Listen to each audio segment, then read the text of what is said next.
ایک ملک میں نہایت ہی پرہیزگار اور نیک شخص رہتا تھا۔ اس سادھو نے دنیا سے کنارہ کش ہو کر شہر سے باہر ایک غار میں رہنا شروع کر دیا تھا۔ وہ بہت صابر اور شاکر تھا، اسی وجہ سے وہ قناعت کی دولت سے مالا مال تھا۔ قناعت کا مطلب ہے کہ جو کچھ مل گیا اسی پر گزارا کر لیا۔ وہ شخص اپنی قناعت پسندی کی عادت کے سبب کسی کے آگے ہاتھ پھیلاتا تھا، نہ ہی کسی کے دروازے پر جا کر جھکتا تھا، مگر اپنی درویشی اور پرہیزگاری کی وجہ سے بڑے بڑے لوگ اس کے دروازے پر آنے کو خوشی کا سبب مانتے تھے اور اس کی خدمت کرنا اپنی ذمہ داری سمجھتے تھے۔ وہ کسی کے آگے ہاتھ نہیں پھیلاتا تھا اور اس کو برا خیال کرتا تھا۔ وہ روکھی سوکھی کھا کر سو جاتا اور پھٹے پرانے کپڑے پہن کر بھی سکون کی زندگی گزارتا تھا۔ اس علاقے میں ایک جاگیردار بہت ہی ظالم، مغرور اور بے رحم تھا۔ وہ کمزوروں پر ظلم کرتا تھا اور کسانوں اور محنت کشوں کا خون چوستا تھا، لوگوں سے ناجائز ٹیکس وصول کرتا اور جو شخص بھی اس کی حکم عدولی کرتا وہ جاگیردار اسے اذیت ناک سزائیں دیتا تھا۔ اس علاقے میں بسنے والے سبھی لوگ اس سے بہت زیادہ خوفزدہ رہتے تھے کیونکہ وہ ہر وقت غصے میں رہتا تھا۔ مرد و عورت، بچے بڑے جوان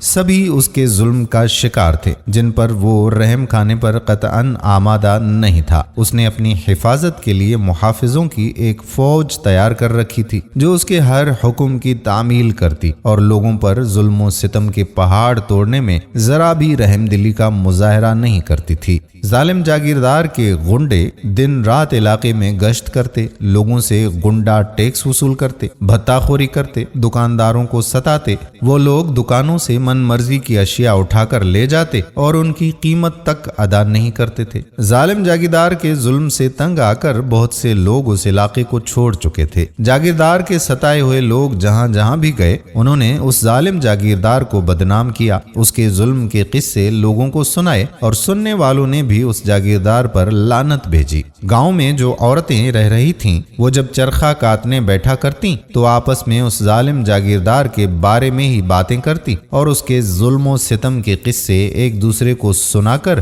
اپنا وقت گزارتی تھیں۔ دوسری جانب اس نیک اور پرہیزگار سادھو کے پاس علاقے کے لوگ آتے اور اپنے حق میں اس سے دعا کراتے کیونکہ وہ ظالم جاگیردار کے ظلم سے بہت تنگ آ چکے تھے۔ وہ بزرگ نہ صرف اپنے پاس آنے والے ہر شخص کے ساتھ بڑی مہربانی اور شفقت سے پیش آتے تھے بلکہ ان کو ہدایت اور نصیحت کا درس بھی دیتے تھے، نیک کام کرنے کی تلقین کرتے اور برائی سے بچنے کی ہدایت کرتے تھے۔ ظالم جاگیردار بھی اس درویش اور سادھو کی زیارت کے لیے آیا کرتا تھا لیکن وہ سادھو اسے ذرا بھی خاطر میں نہ لاتا۔ بات کرنا تو درکنار، وہ بزرگ اس ظالم جاگیردار کی طرف آنکھ اٹھا کر بھی نہ دیکھتا۔ جاگیردار جب بھی آتا تو بزرگ اس کی طرف سے منہ پھیر لیتا، لگتا تھا کہ اسے جاگیردار کی ذرا بھی پرواہ نہیں اور اس کے لیے جاگیردار کی موجودگی اور غیر موجودگی یکساں ہے اور اس کے ہونے یا نہ ہونے سے سادھو کو کوئی فرق نہیں پڑتا تھا۔ آخر ایک دن جاگیردار بابا جی کی بے رخی سے تنگ آ کر بولا کہ جناب، آخر کیا وجہ ہے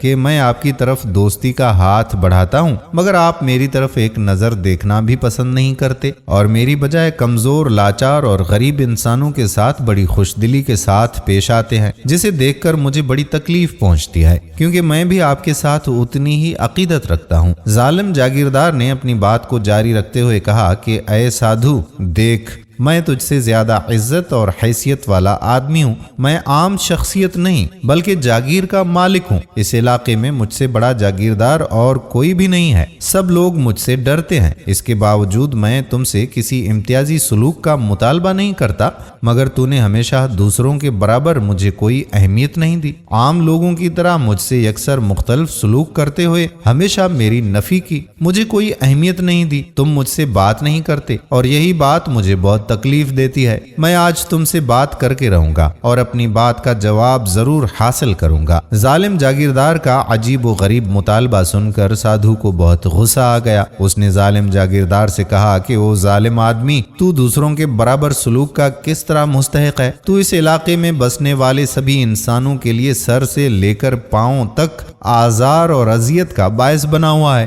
لوگ تم سے خوش نہیں ہیں کیونکہ تم ان کو تکلیف اور پریشانی میں دیکھ کر خوش ہوتے ہو, ان کے آرام و سکون میں خلل پیدا کرتے ہو, پھر بھلا میں تمہیں کس طرح پسند کروں گا؟ کسی کو تکلیف دے کر تم مجھ سے اچھے سلوک کی امید کیسے کر سکتے ہو؟ ظالم جاگیردار سادھو کی باتیں سن کر غصے میں آ کر وہاں سے چلا گیا. دن گزرتے گئے مگر جاگیردار اور اس کے غنڈوں کے مظالم کم ہونے کا نام نہیں لے رہے تھے. ایک دن اس جاگیردار کی بیوی اور بچے اپنی شاندار گھوڑا گاڑی میں کسی دوسرے علاقے سے واپس آ رہے تھے کہ راستے میں ان کی گاڑی خراب ہو گئی, جس پر وہ بڑے پریشان ہوئے. وہ ابھی آدھا راستہ ہی طے کر پائے تھے. پھر کافی دیر کے بعد ایک اور سادہ سی گھوڑا گاڑی وہاں سے گزری جس سے انہوں نے مدد مانگی تو اس نے انہیں اپنی گاڑی میں سوار کر لیا. جب وہ جاگیردار کے علاقے کی حدود میں پہنچے تو جاگیردار کے غنڈوں نے انہیں گھیر لیا. وہ دہائی دیتے رہے مگر کسی نے ان کی ایک بھی نہ سنی. اسی کشمکش میں جاگیردار کے گھر والوں کو لے جانے والی گاڑی کے گھوڑے ڈر کے مارے بدکے اور ایک طرف تیزی سے دوڑنا شروع کر دیا. محافظوں نے سمجھا کہ ضرور اس گاڑی میں کافی مال و اسباب ہے,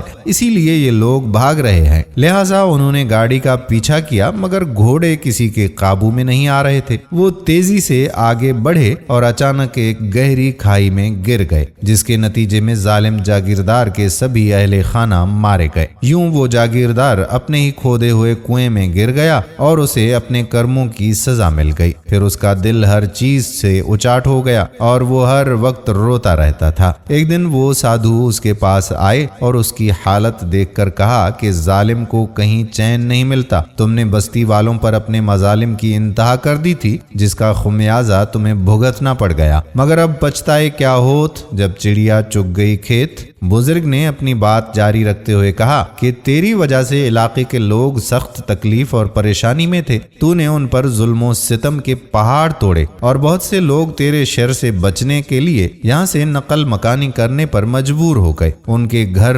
ویران ہو گئے. تو ان پر قبضہ کرنے کی سوچ رہا تھا. اتنے مظالم کے بعد بھی تو خوشی اور اطمینان سے زندگی بسر کر رہا تھا, جبکہ تیرے ظلم کے شکار لوگ بے بسی, غربت اور لاچاری کی زندگی گزار رہے تھے. اے بدنصیب شخص, مجھے حیرت تو اس بات پر ہے کہ ساری دنیا جس سے نفرت کرے اور سب مخلوق اس کی دشمن ہو, وہ کیسے چین اور آرام کی نیند سو سکتا ہے؟ اس کی آنکھوں میں نیند کیسے آ سکتی ہے؟ اس کی روح کو کیسے سکون ملتا ہوگا؟ اگر تم سکون حاصل کرنا چاہتے ہو تو سب سے پہلے تمہیں اپنے علاقے میں بسنے والے سبھی انسانوں سے معافی مانگنا ہوگی, ان پر ظلم و ستم بند کرنا ہوگا. اس کے علاوہ یہاں سے نقل مکانی کرنے والے افراد کو بھی واپس لا کر ان کے گھروں کو دوبارہ آباد کرنا ہوگا, تبھی تم کو سکون میسر آئے گا. جاگیردار سادھو کی باتیں سر جھکائے سن رہا تھا. اس نے ہاتھ باندھ کر آہستہ آواز میں کہا, مجھے معاف کر دیں اور مجھ پر رحم کرتے ہوئے مجھ پر اپنا ہاتھ رکھ دیں. میں آئندہ کسی پر ظلم نہیں کروں گا اور آپ کی تمام باتوں پر پوری طرح سے عمل کروں گا. تو دوستو یہ یاد رکھیں کہ اگر قدرت نے آپ کو طاقتور بنایا ہے, آپ کو دولت مند بنایا ہے, تو اپنی طاقت اور دولت سے دوسروں پر ظلم و ستم نہ کریں, ان کے آرام میں خلل نہ ڈالیں,